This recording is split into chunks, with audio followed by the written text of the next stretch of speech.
मैं आज सुर औलाद सुर धर्म खा के बात कर रही हूँ। काई की इतनी जवानन की हिम्मत ना पड़ी कि इन्हें हम बंद करें। वो कहेगा भाई हमने भी ऐसे ही मारेंगे तो हमारे संग, और हमको हिंदू मुसलमान सब भाई एक हैं। हमारा खून निकाल के देख लो, हमारा खून तुम्हारा ऐसा है कि ना। हमारे संग ऐसे जुल्म क्यों उतर जाए? ना हमारा नेता इनकी बेचारा इनकी चल रही है, ना हमारे मुल्ला इनकी चल रही है। हमारे मुल्ला इनकी दाढ़ी न उपाड़ रहे हैं, हमारे मुल्ला इनकी कुरान ने ना पढ़न दे रहा है, नमाज पढ़ती इनकी ना हमारी औरतें ने मार रहा। हमारे लिए की सजा दी जाए? भी तो लगावे सरकार। सरकार किस लिए बनाई जाइए? आप हमने कुर्सी पे बिठाया और आप आया तो हमारा इंसाफ करके जाएगा। ये थोड़ी है कि हमने तू अब नेता बना दियो, हमने तू ठोंडा बना दियो तो हमारा इंसाफ ही ना हो। तो हमारे संग जुल्म उतार रखे, जो बेचारे रास्ता में जमात निकल रही है वह बस्ता छिना लिया, बैग छिना लिया, उन्हें मार कुटाई कर रहे हैं। ऐसे जुल्म तो पहले से ना हो भाई नु के। दोस्तों, मेवात के नूह जिले के रावली गांव में है और रावली गांव में इसलिए आए हैं कि जो फैक्ट फाइंडिंग टीम यहाँ आई हुई है, जो अलग अलग गांव में जा रही है कि हत्याएं यहाँ हुई है अलग अलग गांव में, और बहुत लोगों को पुलिस ने और इन गुंडों ने झूठे केस में उठाया, बहुत जबरदस्त उनके साथ मारपीट की, उसके बाद झूठे केसों में जेल में डाल दिया। आंटी क्या नाम है? सलाम वालेकुम। सलाम वालेकुम। जी, हमारे संग इतनी जुल्म क्यों उतरा जाए? जो हमारे बच्चे ये मजदूरी करें और मजदूरी करके भी इन्हें इतना हमारे ऊपर जुल्म डाल रखे हैं। कहीं जुआ का हरबा लगा दें, कहीं शराब का हरबा लगा दें, तो हमारे बच्चे इन पे इतनी मारकूट होती है। जा वक्त ये बच्चे मारे थे, हमारी सारी रावली निकल आई। तो रावली निकल के आई तो फिर उन्होंने कही कि हम तो फैर करेंगे। तो ये लड़का है जब आया है पल्लेदारी में, धर्म खा रही इस बात का, मेरे 3 बच्चे रांट के, जब ये पल्लेदारी करके आया बच्चा तो या ने किवाड़ पकड़ लिया, तो या किवाड़ पकड़ के जब मारिया में लाठी, तो या बेचारा 4-5 अच्छी लाठी मारिया के कक्कड़ी कक्कड़। तो गांव देखते रहेगा, गांव जो कही कि हम तो बंदूक चलाएंगे, हम तो फैर करेंगे, तो ये बेचारे डर के हमारे इतनी मार पड़ी इन पे, बेइंतहान मार पड़ी। उन गुंडों ने बोला कि बंदूक फायर करेंगे। हाँ, उनने बोली गुंडे ने हम तो फैर करेंगे, तो उनने बेचारे ने हार के इन्हें पकड़ पकड़ के गांव की कोई की हिम्मत ना पड़ी। मैं आज सुर औलाद सुर धर्म खा के बात कर रही हूँ। काई की इतनी जवानन की हिम्मत ना पड़ी कि इन्हें हम बंद करें। वो कहेगा भाई हमने भी ऐसे ही मारेंगे। तो हमारे संग ऐसे जुल्म क्यों उतर जाए? ना हमारा नेता इनकी बेचारा इनकी चल रही है, ना हमारे मुल्ला इनकी चल रही है, हमारे मुल्ला इनकी दाढ़ी न उपाड़ रहे हैं, हमारे मुल्ला इनकी कुरान ने ना पढ़न दे रहा है, नमाज पढ़ती इनकी ना हमारी औरतें ने मार रहा। हमारे लिए की सजा दी जाए? ऐसी हमने क्या कर रखा मुसलमान ने? और हमको हिंदू मुसलमान सब भाई एक हैं। हमारा खून निकाल के देख लो, हमारा खून तुम्हारा ऐसा है कि ना है। तो हमारे संग ऐसे जुल्म क्यों उतर जाए? जो हम मजदूरी करें, हमारे मजदूरी करने में भी ये हमारे संग अपना नाम ऊंचा कर रहा है। भाई हम भूसू पकड़ लाए, हम ऊंचो पकड़ लाए, हमने क्या नाम ऊंचा करा? तो भैया इसलिए हमारा इंसाफ होना चाहिए, इंसाफ होना चाहिए। नमाज पढ़े तो मारे, मुल्ला मौलवी हैं तो मारे।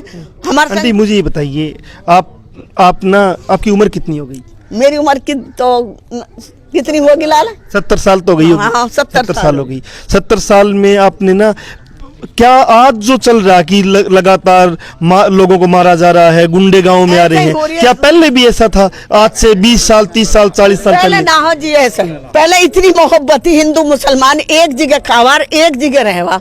पर अब तो हमारे संग जुल्म उतार रखे, जो बेचारे रास्ता में जमात निकल रही है वह बस्ता छिना लिया, बैग छिना लिया, उन्हें मार कुटाई कर रहे हैं। ऐसे जुल्म तो पहले से ना हो भाई नु कहवा। हिंदू मुस्लिम एक भाई, और अब तो भाई ज्यादा ही जुल्म उतारो। तो बेचारा नेता की बिना चलन दे रहा, फिर हमें वोटन पर क्यों आवे हमारे पास? मुझे लगता है कि हिंदू मुस्लिम तो अब भी भाई समझता होगा। आम जो हिंदू मजदूर है, हिंदू किसान है, या हिंदू मुस्लिम है, वो मुस्लिम किसान मजदूर है, वो आपस में भाई हो सकता है। तो ये जो गुंडागर्दी करते हैं ना, वो तो को रोक भी तो लगावे सरकार। सरकार किस लिए बनाई जाइए? आप हमने कुर्सी पे बिठाया और आप आया तो हमारा इंसाफ करके जाएगा। ये थोड़ी है कि हमने तू अब नेता बना दियो, हमने तू ठोंडा बना दियो तो हमारा इंसाफ ही ना हो। इंसाफ पर हक पे लड़ो, ना जायज मत लड़ो। अब जब हमारे संग इतना जुल्म उतर रहा था, बता हमारे संग इंसाफ कहाँ हो रहा?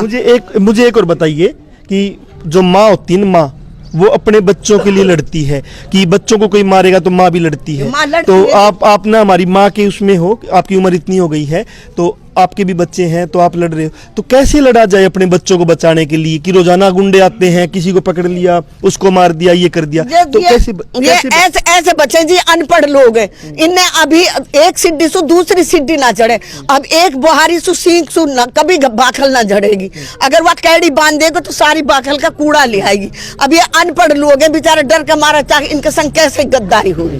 तो इनको इकट्ठा होके उन गुंडों का जवाब नहीं देना चाहिए कि मान लो आपके बेटे को पकड़ने आए, उस टाइम गांव के लोग इकट्ठा होके हिम्मत ही ना पड़े, भाग पड़े, गोली चलावे, सूदा के सूदा हुए ना कर रहे इंसाफ, चाहे कहीं से वो गाह काट ले, खाल निकाल ले और भर के दिखा दे पुलिस को हमने इसलिए मारा, बता फिर हमारा इंसाफ कहाँ? हमारा इंसाफ कहाँ? हमारे तो बिल्कुल इंसाफ ना बेटा, हमारे लिए इंसाफ होना चाहिए। तो गोली से क्यों डरते हो? गोली से हमारे जो पुरखे हैं अंग्रेजों के खिलाफ लड़े हैं, शहादतें हमने दी है, फिर आप गोली से क्यों डरते हो? बेटा गोली से उतना डरे, बच्चे पे लट्ठन की मार पड़ रही है, भगे तो भगे कैसे? वो भगे कैसे? कैसे लठ बजावे बेचारा, नहीं इतना तो जवान ना हो, एक दो हो तो सबका दो गाड़ी फुल भरी पड़ी, उनके कैसे बीच में बच्चे आवे? लेकिन वो 3 गाड़ी में है।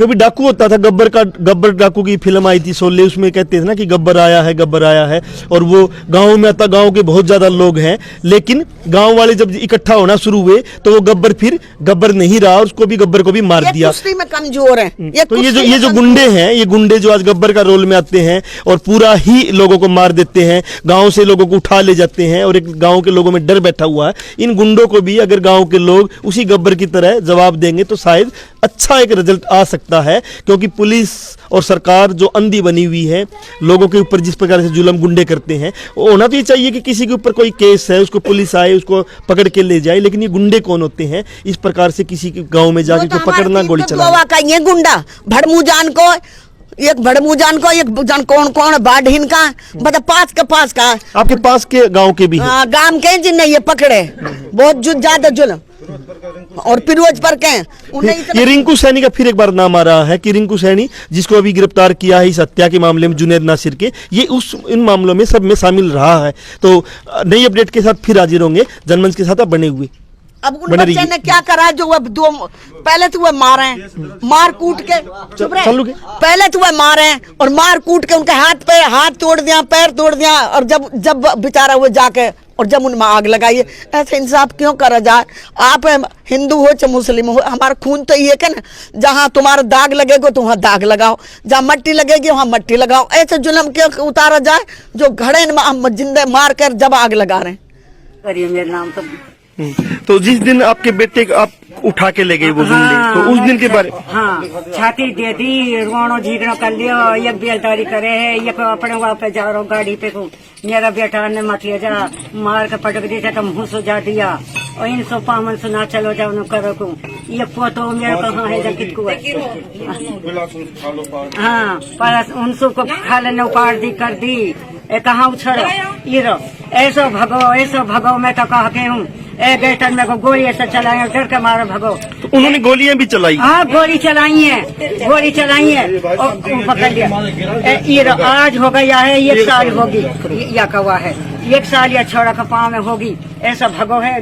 गेट में जाके पड़ो, गोली चलाई है उन्होंने गोलियां चलाई है? हाँ गोली चलाई, हर जब बुढ़िया हर जब नुका मार दे, जब मेरा बेटा ने मारा तुम वो भी मार दे, मैंने कही मार दे भाई, नहीं थे तो वो करा है, बहू के भी आके को दिया है, लपड़ थप्पड़ आके भी दिया सीना में को, और जो कैसे उनको पड़ा है सहार, उन पे ऐसे ऐसी बिंदु को उन पे तो भाई ऐसा मेरे हमारे साथ करिए बिना गुना, वो सब होता पूरा गांव में डर के मारे, गांव ना बोलो, कैसे हमने पकड़ के इनके साथ ले जाएंगे, ही लुटा दिया लाठीन सू, फिर दगड़े में कर दिया, सूदा लुटा के नो, जब जाके नहीं इनको ऊपर चढ़ के नो जब मारा है। फिर जब जेल में ले गई, हाँ, आपको पता लगा कि आपका बेटा जेल में ले गई, हाँ, तो फिर आपने क्या किया?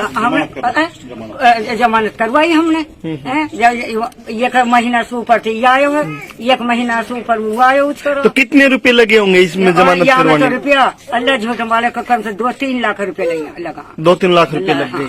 खून फिर मार पिटाई की वो करिए, खानदानों को मैं उतर है ही ना है मार पिटाई में, जब भी नको इनकी वो करूंगा, इनको मरा न तुम कहा मारो भाई, के करे रुपया भरा है मैं तो कहा देश का, जब इनकी जमानत हाथ का हाथ खून करवाइए वो आगे भी।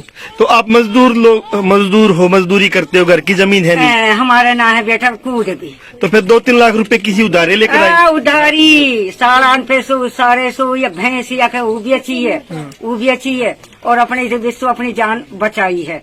भाई कह करे हमारे मजदूरी है, वो अपने उन करवा के घर ना है, दूसरा के घर ना पिन्नी नु है, चौड़ा में सोरा कोई सोरो चौड़ा में। और या के कुछ ऊना है कहा है, अपने मजदूरी कर रहा है, अपने बच्चे ने पाल रहा है, और फिर अगर डंडान पकड़ो सारे को कूद के नहीं, और जब जाके स्वतः हुआ। जिस प्रकार से ये साफ साफ गुंडागर्दी है कि धर्म के नाम पे संगठन बनाओ, संगठन बना के सरकार की मदद लो, और फिर किसी को भी उठाओ और उठा के फिर उनके साथ मारपीट करो और जान से भी मार दो, ये इस देश को कहाँ लेके जाएंगे और ये देश किस दौर में परिवर्तित हो रहा है, ये आपको जरूर देखना पड़ेगा। नहीं तो यही देश था जो धर्मों की एकता का प्रतीक रहा है, और आज इस देश में धर्म के नाम पे, गाय के नाम पे कत्लेआम हो रहा है। एक चीज़ और हम बता देते हैं आपको कि इस इलाके में अलग अलग जब गांव में गए हैं तो गांव में एक एक व्यक्ति के पास 20, 30, 50, 100 गायें होना आम बात है, जो गायें वो पालते हैं, उसके बाद दूध का वो काम करते हैं। जबकि बाकी हरियाणा की हम जब बात करेंगे तो पूरे गांव में आपको 10 गायें भी नहीं मिलेगी, लेकिन इन गांव में 200, 300 गायें गांव में मिलती है। और गायें हमने गोपालक भी देखे हैं जो गायें चरा रहे हैं। इतना ही अगर गायें काटने का इतना कारोबार होता तो मुझे नहीं लगता कि कोई गायें यहाँ खुली मिलती। तो जनमंच के साथ आप बने हुए थे, नए गाँव में नई अपडेट के साथ फिर हाजिर होंगे।